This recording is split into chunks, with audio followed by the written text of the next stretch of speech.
Welcome to St Mary's today. In this pandemic, this global pandemic, we're keenly aware of how we are all connected. We all need to work together, and our coming togethers and indeed our staying aparts are all very important.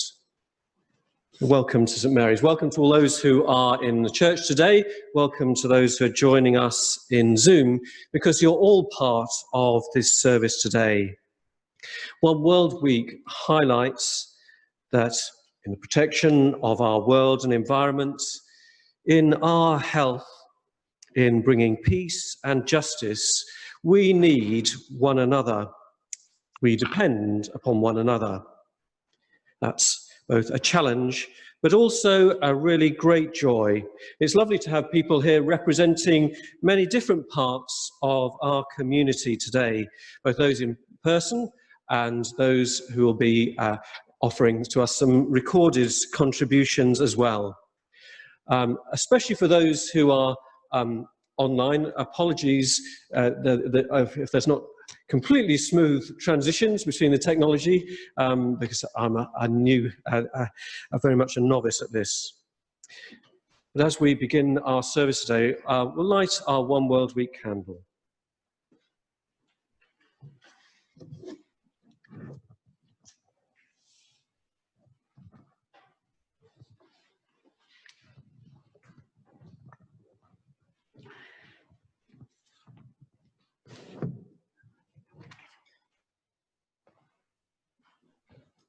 It's a bit of an understatement to say that this has been a difficult year for everyone, but it is so wonderful. I can't tell you how excited I am to see so many people here from so many different communities. So as Philip said, you're all very welcome. And we have put together this service with trepidation, and we have had contributions from a couple of our rabbis and good wishes from them, and people are zooming in. Later on in the service, as you can see in the programme, there is going to be a contribution from a young family. Two of them are represented here, and it's going to give us ideas of how we can make the world a better place. One World's message this year is, this is our world, let's make it better.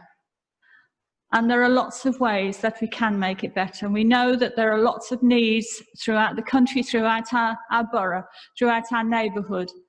But let's not forget our brothers and sisters who are in the most dire need throughout the world. And these are the people that we recognise in One World Week when we celebrate our interdependence on each other. We need them because they provide most of the food that we eat and the clothes that we wear, and we need them. And Joel and his family will be giving us some suggestions of how we can make the world a better place. And we never underestimate the small changes that we can make, and how a seemingly insignificant happening can transform our lives. And this happened to me 37 years ago. I went to a dinner party with Keir to some Jewish friends of ours who are members of Finchley Reform Synagogue. That wasn't an issue, that was just because they were friends of ours. And there was someone there called Lawrence Stolzenberg, who was a member of that synagogue. And he found out that I'd been doing some press officers' work for different organisations. And he said, oh, we need a press officer. So you start to think, oh no, why don't you come along to one of our meetings? And he told me it was a One World Week meeting. I had no idea what One World Week was all about. But it transformed my life, this meeting. I went to the meeting, and it was at Finchley Reform Synagogue, and Rabbi Newman, very celebrated Rabbi Newman, he was in the chair, and there were lots of wonderful people there, about 30 different people. Neville Sassini, people who are tuning in today on Zoom. Ken Jones from Finchley Methodist Church, who was the chair of United Nations and a very, very worthy chair, and his daughter, who carried on flying the flag for United Nations. Sadly, she died. It was in the summer, wasn't it, Brian? Yes. And so I was so impressed by all of this. I'd never seen anything like it. People from all different faiths and no faiths, the Green Party, all meeting together. And it just so happened that that weekend, there was a big party to celebrate One World Week, and it was held at Bishop Douglas. And do you know how many people were there? 400 people, all eating different food, all having a really wonderful time together. Well, I couldn't fail but embrace it. And I think it was about a year later that they asked me to be the chair, and I carried on as chair for a long time. But the one world spirit, the one world message lives in my heart. And it's such a passion with me because I think it's so important. So excuse me for getting a little bit emotional. And a person that I met, and I wasn't a member of St Mary's then, a person that I met there was a curate, David Newsom, who was the curate here. And he said, "Oh, Lynn, why don't you try our church out?" So I did. I came one Sunday and I never went anywhere else. So St Mary's embraced me, One World Week embraced me, and now you are all invited to embrace the spirit of One World Week. Jane Rosenberg, who I met at the time, she was on the committee with me, and Tricia Baines, who sadly is very ill but was trying to come today, but she has a hospital appointment. They will be Zooming in. So isn't that lovely? So, and our support from our local councillors through the years, 1, 2, 3, and a former mayor of Barnet who was a faithful One World supporter. Brian, thank you for coming too. So, activities throughout the years. We've had Frank Williams. We all sort of dressed in bin liners and pushed wheelie bins up through the Finchley Central, promoting when it was taking care of the planet. I rode a rickshaw from Finchley Central to North Finchley, carrying the Carnival Queen in the back. I was a lot younger then. So we have done some crazy things and we've had a lot of fun, but I hope we've promoted this wonderful message. We are one world. So let's go through now. Oh, I have to say the one person that I met at that meeting, that first meeting, was a wonderful man called Bernard Godwin. No prizes for getting who he was related to, Sylvia Godwin. And Sylvia and I shared a passion for One World Week through the years and done some crazy things together. And she was responsible for creating our wonderful poster. So I salute Sylvia, and I'll be sending her the programme, and lots of love from everyone. So, what can we do? Well, listen to what everybody's got to say today. Let's celebrate our world and try to make it a better place.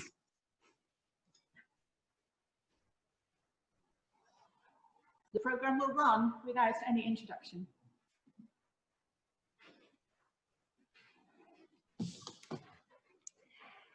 This is the Christian Aid prayer. Would everybody respond to anything that's in bold throughout the prayers, please? In times of crisis, love unites us all. Loving God, come now and make us into a global neighbourhood, looking out for each other through struggle and crisis, reaching out to strangers who become sisters and brothers. Shape us into a caring community, strengthen each other through every challenge, standing together until justice comes for all. In your name we pray. Amen.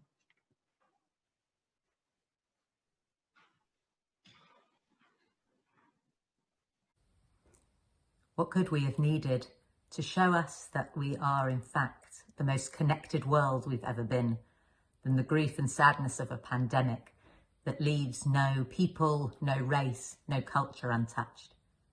But it should also remind us that the good that we can do when we pull together as one world, when we allow the divides of religion and faith not to be something that makes us different, but something instead that gives us a sense of community and a structure in which we can do best. But it's at times like this when we see our churches, our synagogues and our mosques realizing the important part we can play in the lives of so many.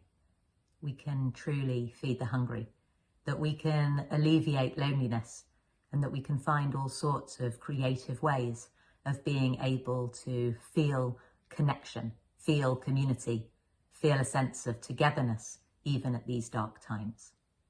While initiatives like One World Week bring us all together, it allows us to remember the strength that our communities working together can provide, that we truly can begin that process of repairing the world, the action in Judaism that we call tikkun olam, that sense of knowing that we are partners in the rebuilding of God's kingdom, to be able to bring each other healing of body and of mind, to make the world a place where interaction with each other, the physical sense of togetherness, is no longer a risk, but rather that's something that continues to bring us joy.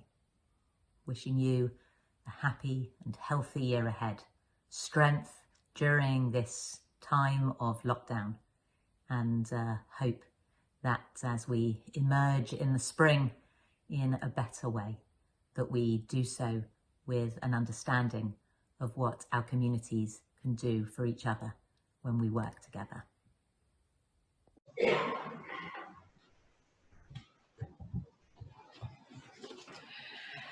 A message from CAFOD. Thank you so much for bringing us together. Communities with whom we work are reporting a sharp increase in predatory attacks on land. People smugglers are also active, and those being trafficked are in more danger than ever, having no access to health care. In the words of Pope Francis, the pandemic has shown us that we have not heard the cry of the poor and our seriously ill planet. This is a time to choose what matters most and what passes away. Let us sing as we go. May our struggles and our concern for this planet never take away the joy of our hope. May we commit to heal the earth and share your gifts in faith and trust. Amen.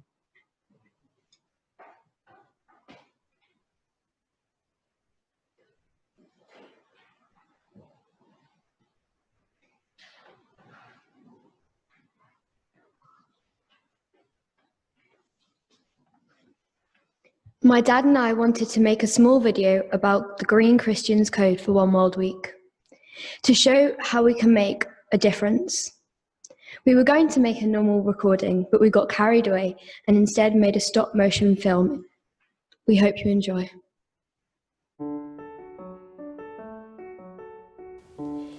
This is One World Week 2020. I am only one, but I am still one. I cannot do everything, but I can still do something. And because I cannot do everything, I will not refuse to do something that I can do.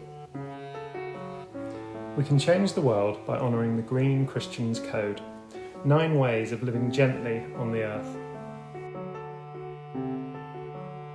1. Stand up for the planet. Lobby for changes to make us green, such as more affordable public transport. Communicate with your MP, write letters and sign an online petition. Join Greta Thunberg's movement.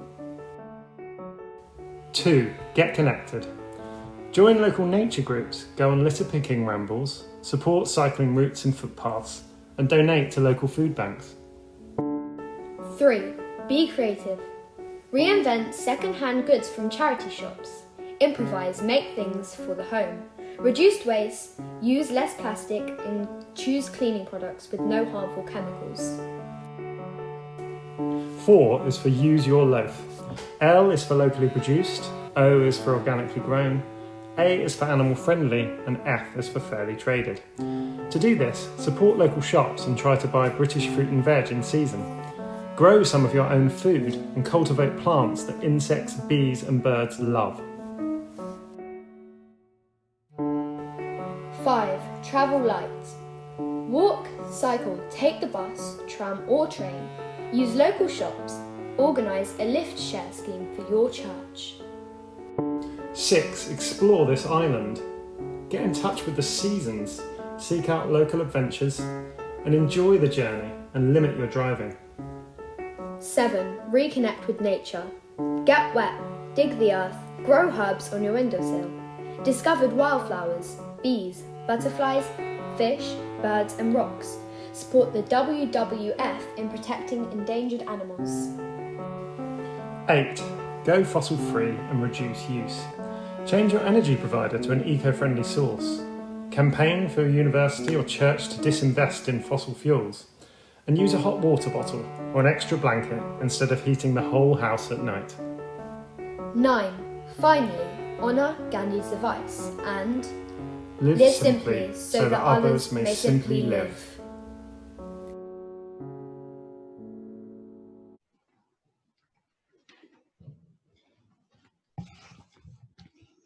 That was wonderful. Thank you so much. You said it was fun. We like to have fun in One World Week. And I certainly had a lot of fun doing various things. And I was asked to be part of we are a fair trade church here at St Mary's. And we try to do our bit. And we have fair trade stalls often. And we celebrate Fair Trade Fortnight in very offbeat ways, as some of you can testify to. But we also... we have fair trade stalls, and I know that many churches and many places of worship in Finchley do have regular fair trade stores. I think Methodist Church, before the pandemic, used to have one every fortnight, which is pretty wonderful. So fair trade, yes, it's expensive, isn't it? It's more expensive when you see that little logo. But, you know, it's good quality stuff.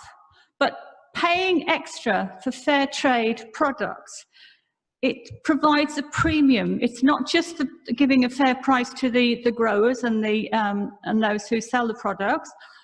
It's giving a premium, so that can go towards helping them to have schooling, medical supplies, and also water. And this came home to me very firmly. I think it was about 5 years ago when we were celebrating Fair Trade Fortnight. And I don't know whether any of you remember, but we have this wonderful Amanda who did this fantastic creation of St Paul's Cathedral. Does anybody remember it? She made it out of chocolate wrappings, and it won the prize. No doubt about it. And it had a pride of place in St Paul's Cathedral during Fair Trade Fortnight. And the Fair Trade Foundation invited one of the cocoa. The year that was the year that we were celebrating chocolate, Fair Trade chocolate, and they paid for one of the growers to come over and to go around and speak to people, because it's wonderful when you can actually speak to someone, you know, and hear their story. And I remember him saying to me, we were chatting together with Amanda, and I mean, Amanda was the star of the show, saying, can you please tell people to eat more chocolate? Fair trade, of course, because it has made such a difference to our lives. And he said, it means now that we have our own water. So I stupidly said, oh, indoors? Oh, no, not indoors. We just have a pump outside. But it means that the whole village have got water now, instead of having to walk 1 or 2 miles. We've all heard the stories, but this was actually someone saying that this is what they were doing. And he was so thrilled that we had supported tradecraft, fair trade, tell people to eat more chocolate, because we're grateful that we can have, and he's laughing. And so that was the first thing. And then a couple of years later, we had another, because I was on this committee that was the diocesan fair trade committee. I don't think it exists anymore, but we had a lot of fun. And then we were sort of celebrating fair trade fruit, you know, fruit and juice, fair trade juice. So they had these eco bikes, 3 eco bikes which they'd fixed down in front of St Paul's Cathedral down the step. And various ones of us were invited to sort of, you know, work these eco. You had to pedal really hard because they had a blender on the back, and you put the fruit in, and you had to pedal really hard, and it made a smoothie or whatever they're called. So we were handing them out to people and promoting that. Well, we were told that the bishop, sorry, I'm going to laugh in a minute, it is funny. We've told that the bishop was going to come out and be part of it, and he was going to have a go on one of the bikes. For whatever reason, he came up to my bike, so I had to feed all the fruit and fruit into the back of and turn it on. And I said, Bishop, I'm really sorry, but you have to pedal really hard, you know. And as I put the fruit in, because it made a dreadful noise, You can imagine the sort of noise that he made. So in his very much whispers, oh my goodness, where did that noise come from? Who made that noise? No, who made that noise? And I said, with great pride, I'm very sorry to have to tell you, Bishop, but it was you. And when he went in the sermon, he mentioned it in his sermon. But that's one of my great moments, you know, telling the bishop that he made a rude noise. But it was very funny. And we had a lot of fun, and we still have fun. We've had fair trade events here, and Philip knows that he's been on the roof and sort of pinned the fair trade banana onto the roof. And when Stefan came, I said, I've got something for you, Stefan. So he and Meryl dressed as chickens. And certain members of our council came in their onesies. Ross, I asked Ross if he got a onesie, and he said yes. And I said, well, will you won't? And he goes, why did I tell you that? I said, well, you know, if you told me that then. Anyway, so we had a great time. We were all supposed to become dressed for the fair trade breakfast. So we've had a lot of fun, and that's what you need to do. We need to have fun, because a lot of things that are going on are not fun at the moment. So I hope that you will go home and say that you've had fun today. So let's remember. Oh yes, I bought lots of lovely fair trade biscuits for you for today. And we were going to have fair trade coffee, but I won't eat them, I promise. And we'll keep them for a time when we can all be together. And I'll say, these were the biscuits that you should have had during One World Week.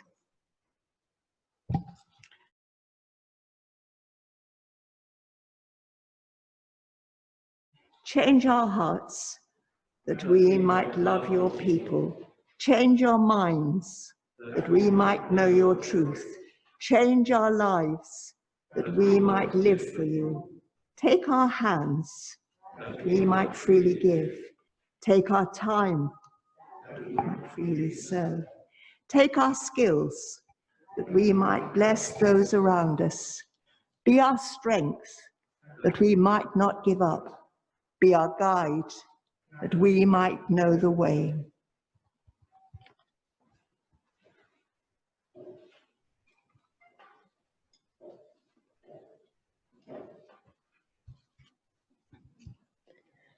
A boy is on a beach, throwing starfish back into the sea as they will die in the roasting sun before the tide returns. A cynic sees him doing this and suggests that he is wasting time because there are too many starfish for him to make a difference. The boy picks up a starfish and says, I can make a difference to this one, as he throws it back into the sea. Doing nothing is not an option. Making a difference to the life of only one individual is worthwhile.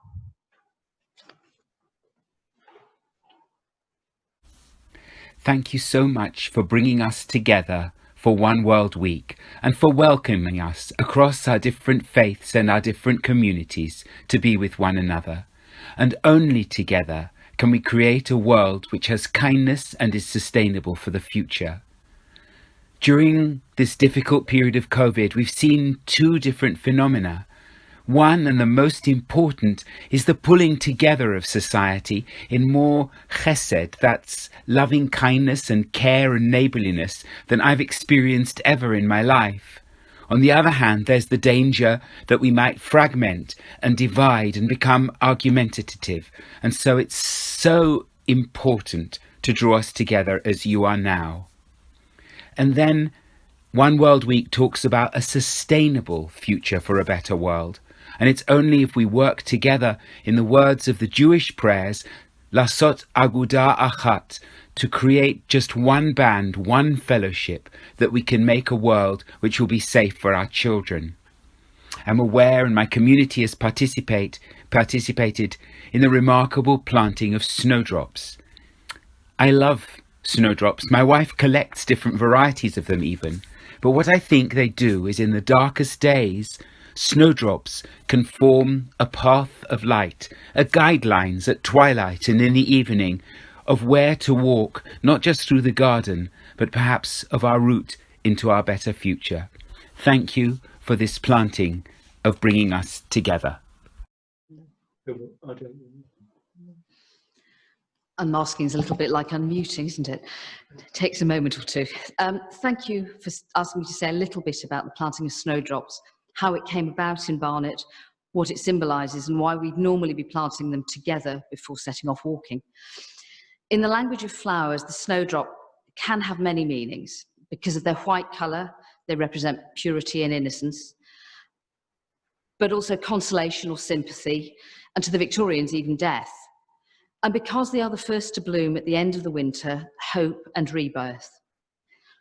All of that could fit the bill for the way their role in today's ceremony or service, and actually elsewhere in Barnet each autumn. Snowdrops planted now will, we hope, start to flower in late January, and that's at the time of the Holocaust remembrance ceremonies across the country. Many of you will know that the National Holocaust Memorial Day was established back in 2001, partly through the efforts of the then MP for Hendon, Andrew Dismore, and our local annual Barnet Holocaust Memorial event started that same year when a memorial arch was dedicated in Hendon Park. And it's taken place in January ever since. I'm not quite sure what this January coming will bring, but we'll find out as we go forward. In 2003, Barnet Council established their Children of the Holocaust Memorial Project, the aim of which was to plant over time a snowdrop in remembrance of each of the estimated 1.5 million children who lost during the Holocaust. And of course, the project acknowledges all those who suffered under the Nazi regime. The snowdrop, the official plant of the project, was chosen because it is small, loved and cherished. And it's become a symbol, a mirror of the memory of the children that perished. Each year at Barnet's memorial event in January, children distribute snowdrop bulbs, and schools and faith and community projects across the borough and many individual residents have also planted bulbs year on year since then. The last published figure I could find was for 2018, when the council estimated that they'd given out 48,000 snowdrop bulbs since the project started. And that must now be well in excess of 50,000, as hundreds, if not thousands, are planted each year through ceremonies and services like ours today. Or the lovely one I took part in 2 years ago at the emerging Barnwood Community Woodland Garden in East Finchley, where members of the Somali Bravanese community, alongside members of Finchley Reformed Synagogue and local churches and residents, came together at the instigation of a passionate young Somali woman, Amina Cady, to plant snowdrops in remembrance not only of children killed in the Holocaust, but actually all those killed in subsequent genocides and conflicts. I thought, therefore, that I would just conclude with the final part of Barnet's statement of commitment, read each year by local school children at the Holocaust commemoration, because I think it resonates so well with the theme of One World Week, the challenges we all face globally. And it reads, "We in Barnet condemn the evils of prejudice, discrimination and racism, and value the right for all to live in a free, tolerant and democratic society." And perhaps our snowdrops will serve as a small but poignant reminder of that pledge and what we each in our lives can do to make things better. Thank you. Alison, Chairman of the Labour Board.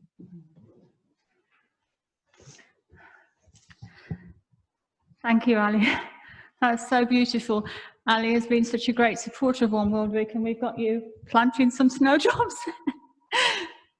In a bigger bowl. We sort of reduced the size of the bowl because it was too heavy for us to carry around the church. So, and I planted some little snowdrops in our bowl, which hopefully will come to life and beauty and in time for our however way we celebrate Holocaust Memorial Day in January.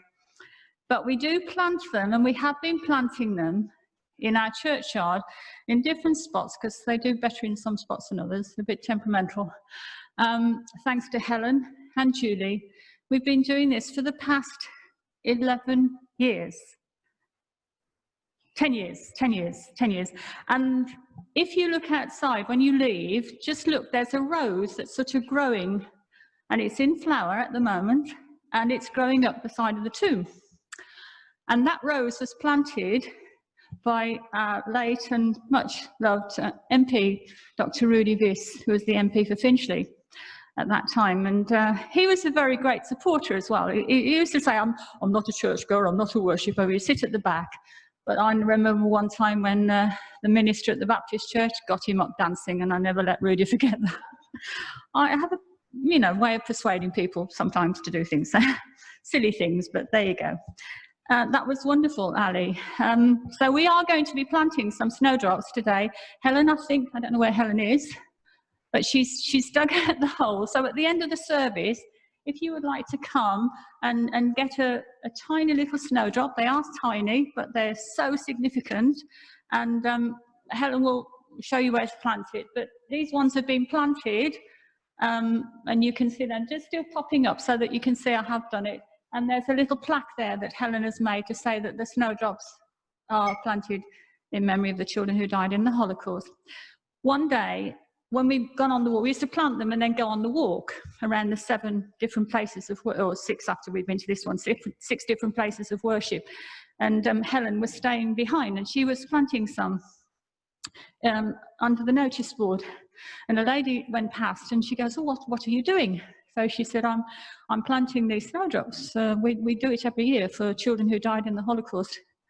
And the lady stopped in her tracks and she said, "I'm just on my way to the synagogue. I think that's wonderful. I shall tell them when I get there." So you never underestimate the power of the little things that we do. So thank you all for being part of today. And but we're not finished yet. I'm going to hand over to Philip now. Thank you.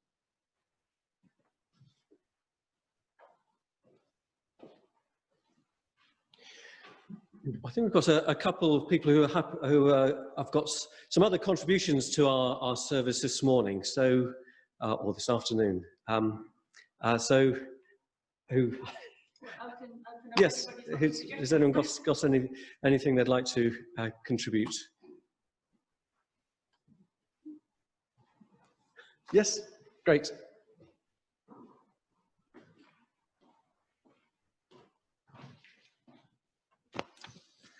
Well, thank you, Lynn, and thank you to everyone here. It's, I have to say, my first One World Week, and it's a pleasure to be introduced to this momentous organisation, which I think in the 40 years since it was founded has been the pioneer of so much progress. And I personally feel so proud to now be part of what I think we can all agree is the most climate conscious generation that can join hand in hand with those who have been fighting the fight for sustainability for so long.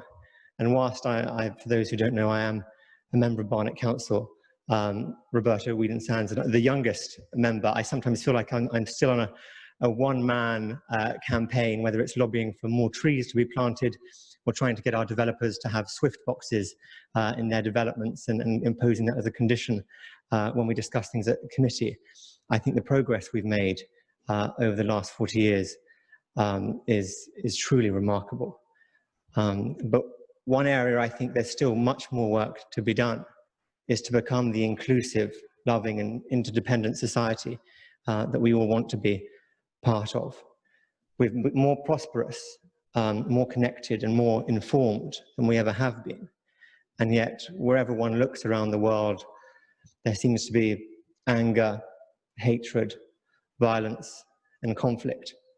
We seem to have forgotten what it is, that feeling of oneness, and whether it's, you know, on a trivial and individual level, where we're more focused on taking selfies and validation online, right up to our politicians who seem to often fail to be able to work together and are more concerned with grandstanding on social media and scoring political points for an imaginary leaderboard rather than actually coming together and being that movement for change and positive progress.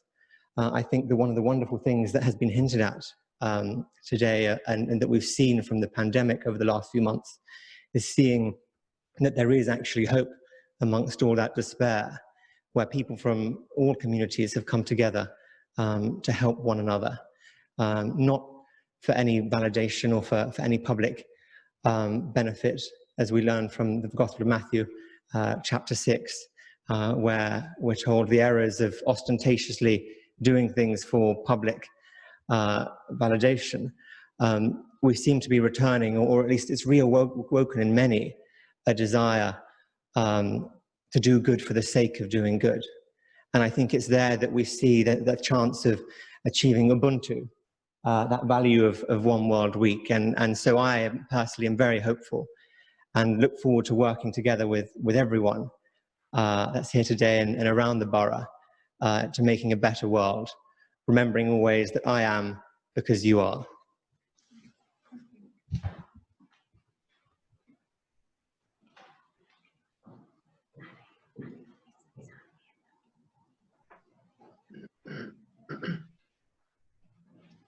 Do you have any other contributions?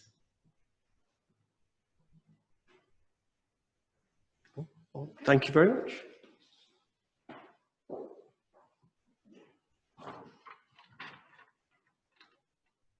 Anything from Frank? No?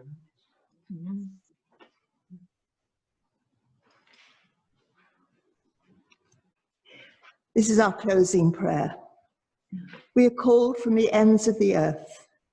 We are called from the center of our lives, women and men, young and old, rich and poor, strong and weak. We are called into God's love, to yearn for justice and to pray for peace.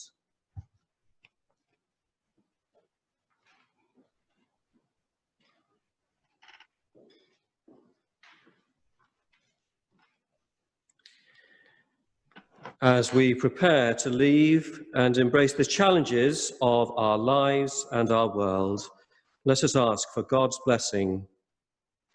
May God bless us with strength to see justice. Amen. May God bless us with wisdom to care for the earth. Amen. May God bless us with love to bring forth new life. Amen. Go in peace and be witnesses to hope. Thanks be to God.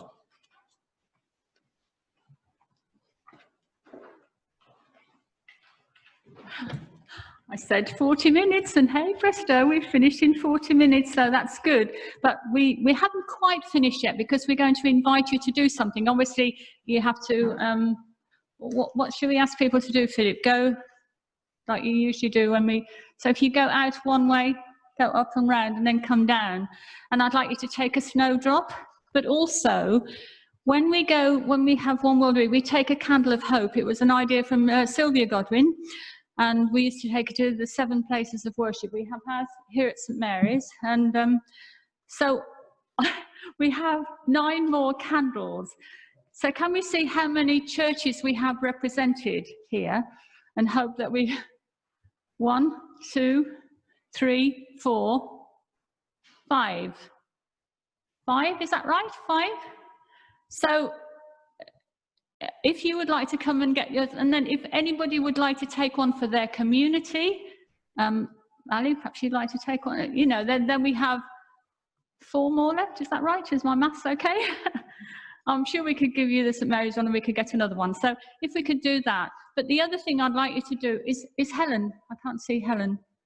Oh, Helen, do you want to go to the door then and sort of guide people where to go? We would like you to plant a snowdrop. They're very tiny. Helen will show you where to plant them. So we're doing what we always do, which is lovely. And I'd like to say thank you to everybody for coming. Thank you to everybody who's joined us on Zoom. Lovely to have you with us. Thank you to my dear friend Sylvia for, you know, being the inspiration and doing such a wonderful job with her poster. And Sally and everybody who took part. Also Philip for mastering the Zoom. But we have to say a very big thank you. He's not here, but he's Daniel Stevens, who lives locally and was a St. Mary's schoolboy many years ago, same year as my Christian, my youngest. And he's been absolutely wonderful, hasn't he? He's had a cake, but we think he should have something else because he's just been, and he's enjoyed doing it. His mum told me the other day, he's really enjoyed doing it. So that's lovely. Anyway, I hope you've enjoyed it. God be with you all, and we'll see you hopefully in January for the Holocaust.